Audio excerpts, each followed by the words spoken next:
Welcome to the Nutrition Science Podcast, where we help you cut through the noise and make informed, science-based decisions about nutrition and your health.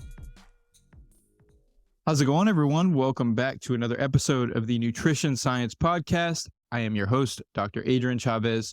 And in this episode, I want to switch it up a little bit. So in this episode, I'm going to tell a story. And this is my own personal story.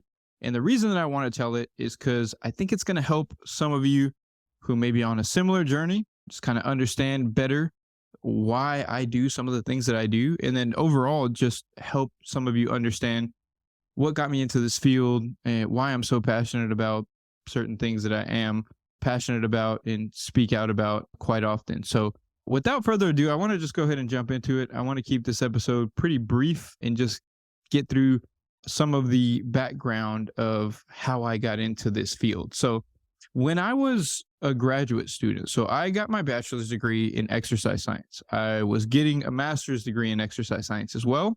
And my intent was to get a PhD in a similar field, exercise physiology, biomechanics. And I wanted to train athletes. Like that was something that I had really been interested in. That was what I was trying to build my career path on.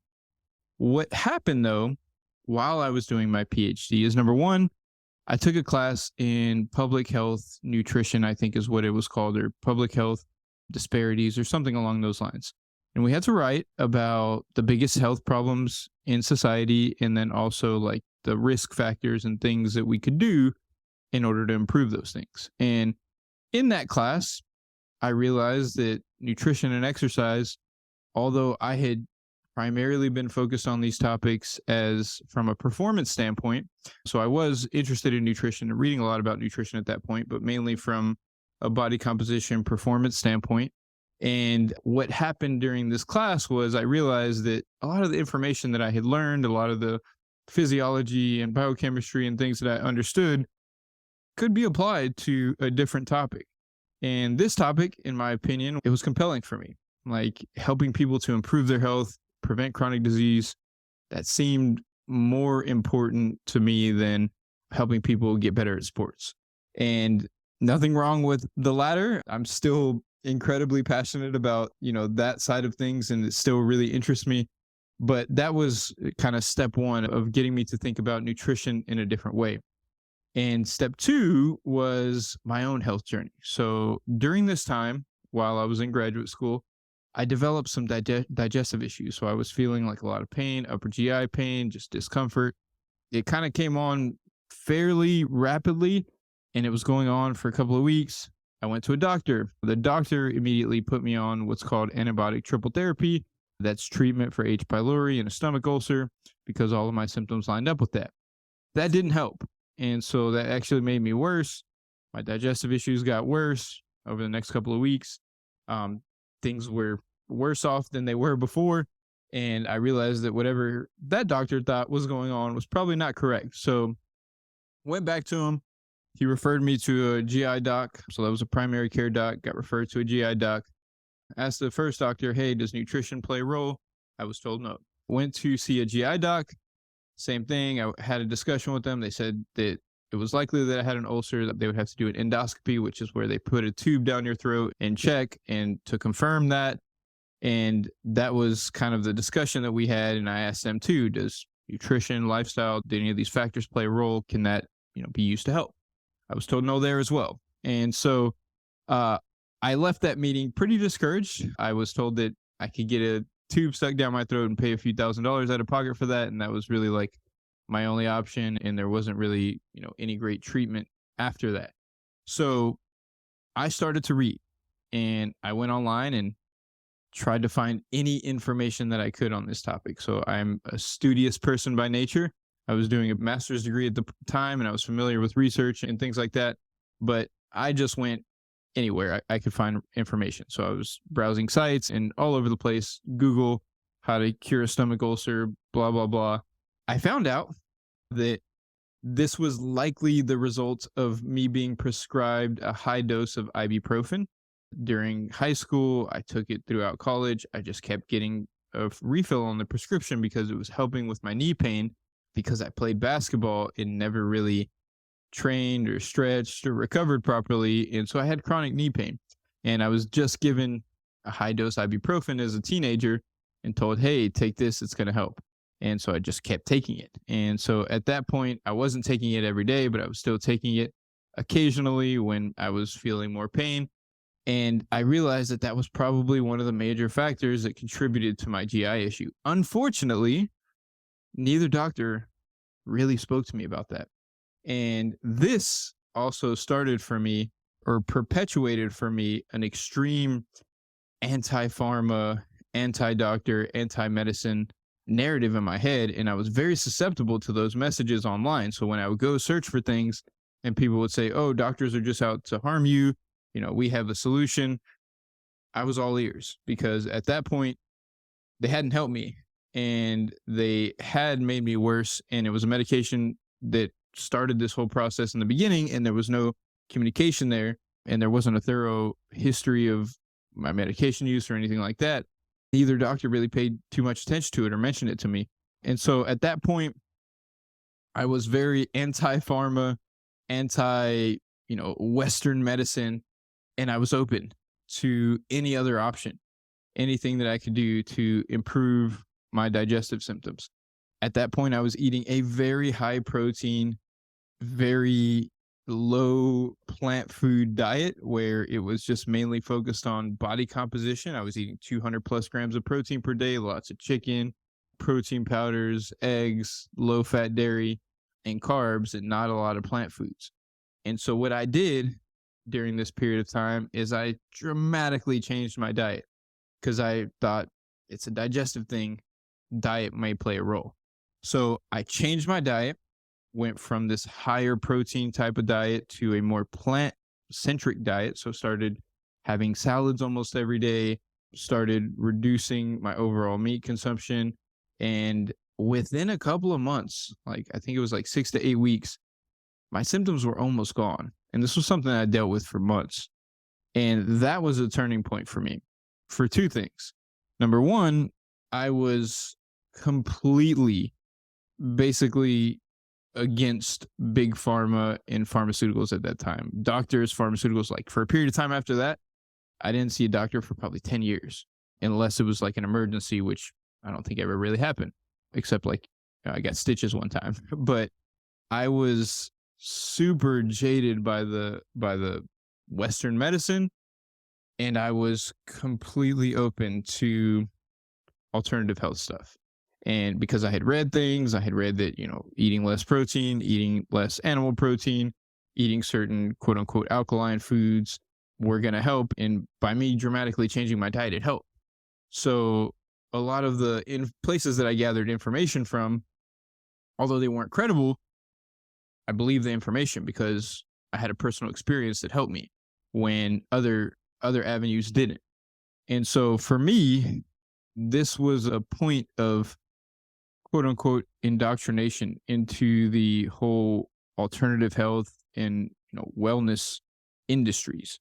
And from there, I went down a path of avoiding pretty much all processed foods because I started to, be scared of all of the chemicals and ingredients. I started to buy completely organic because I was scared of the pesticides.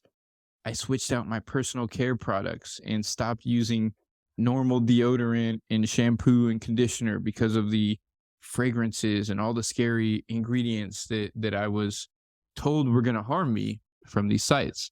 So that was something that for the next couple of years, I slowly started to fall deeper and deeper into this alternative health narrative that everything was harming me, that I had to avoid, anything that was a quote unquote chemical.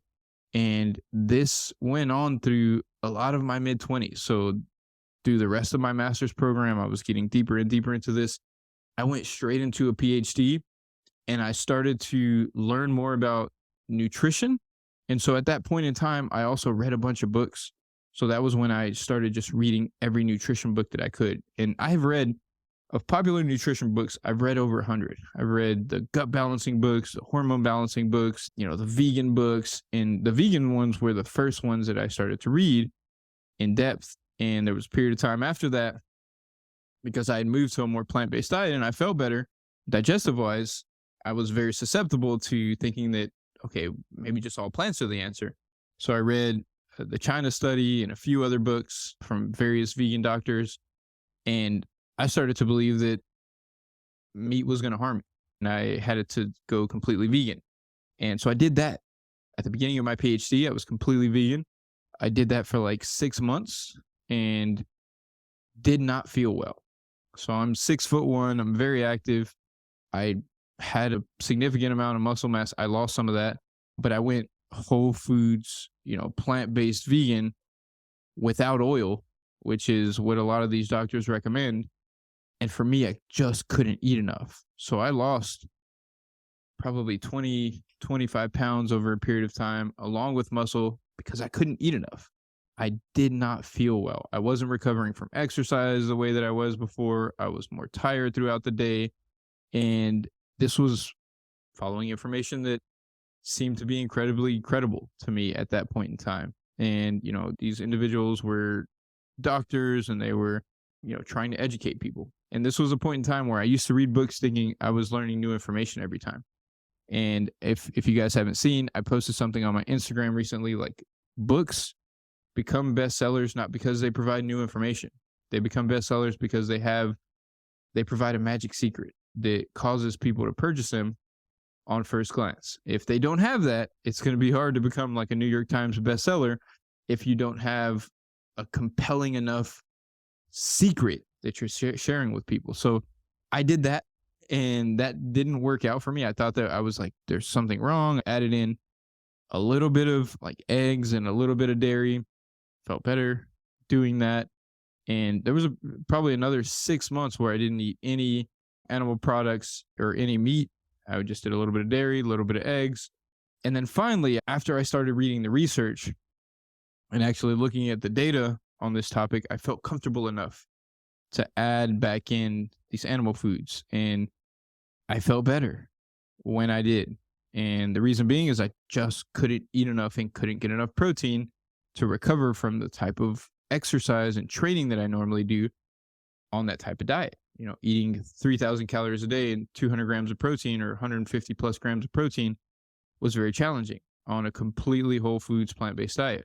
And that ended up negatively impacting my health. And so this was like one of the first aha moments for me where I believed something that I read in books or read on a website and have found out that, okay, this is not entirely true. I was misled in the way that this information was presented to me.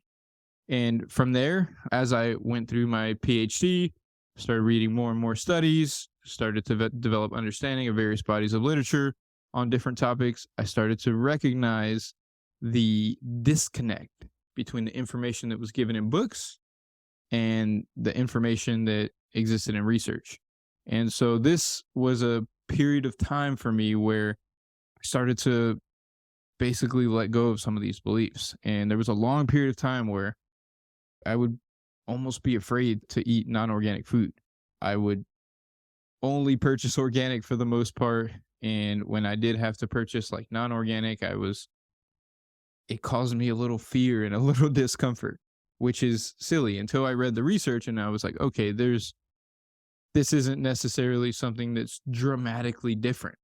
And these are why I talk about some of these things so often on my social media. And sometimes we'll talk about that stuff on here as well, is because I understand how convincing some of this stuff is.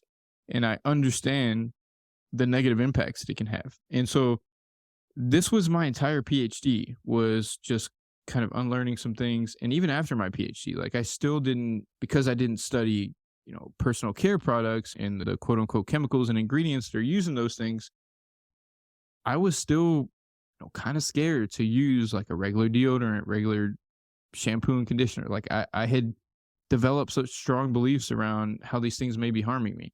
And this is why I get it.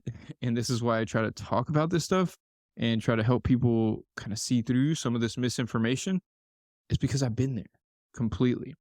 And beyond that, something that, kind of opened my eyes even further is when I first started working with clients. And so I started working with clients After I finished my PhD, I did a 1 year, almost a full year postdoc. I left that because I knew that academia wasn't the route for me. I started coaching clients, started running group programs, started working with dads and moms and various types of group fitness programs. And I started running into these same things, people who believed all of these things and had a very hard time dropping those belief systems. So people were just terrified of carbs or terrified of whatever food that they were told is harmful for them. And this was continued to be in many cases one of the major barriers for change for a lot of people, is believing things that weren't true, that complicated their lives further. And so that experience further kind of cemented why I think it's important to talk about some of these things. But even more so than that was a couple of other things that I did when I first got online, or actually a couple of years into it.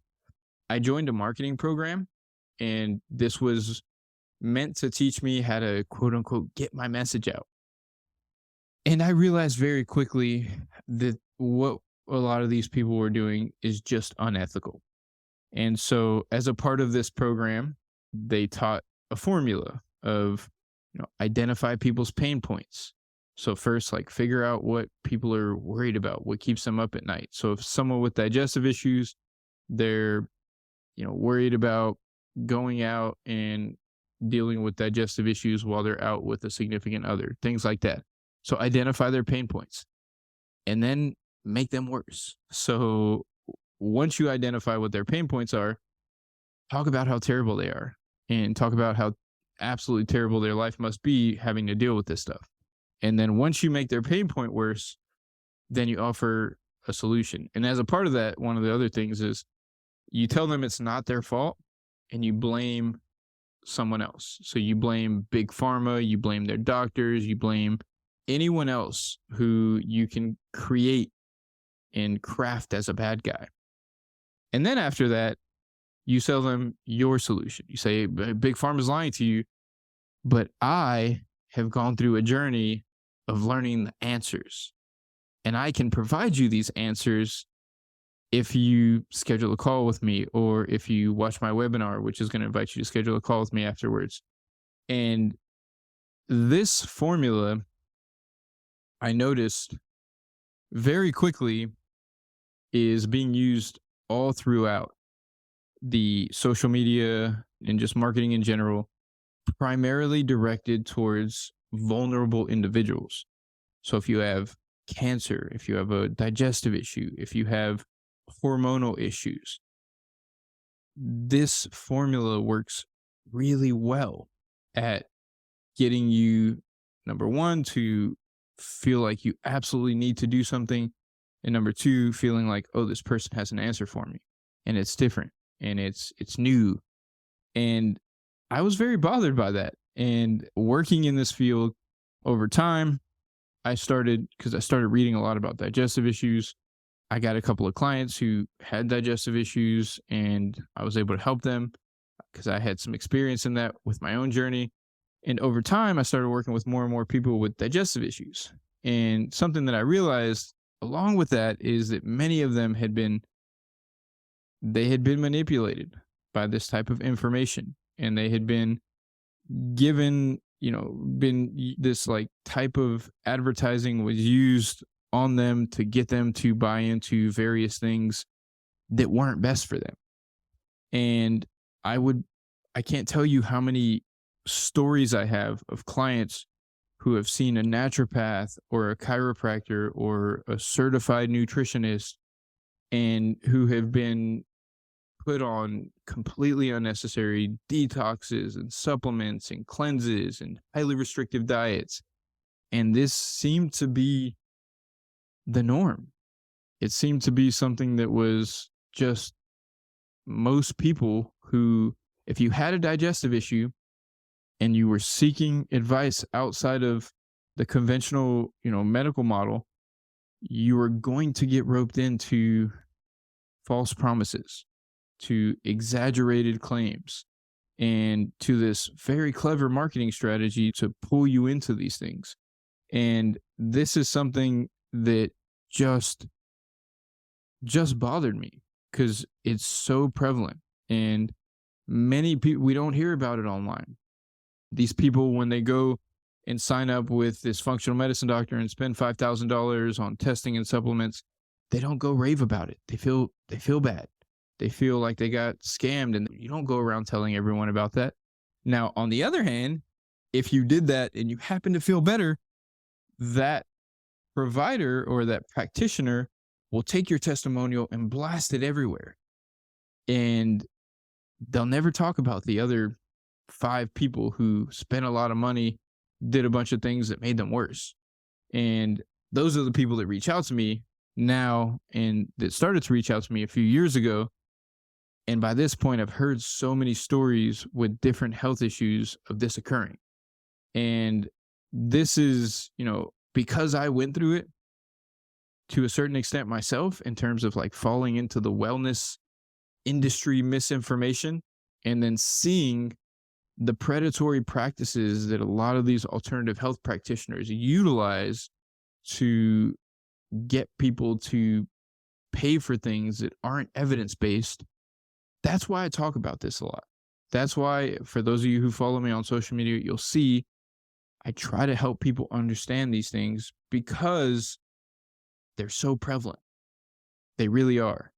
And I fell for it myself, and I had a master's degree, and I was working on a PhD. I finished a PhD and still believe some things that weren't entirely true, because I was just fear-mongered to believe these things. And once you're told, especially like I had a kid, that was when I really got like no chemicals in the house, no cleaning products, no personal care products, none of that.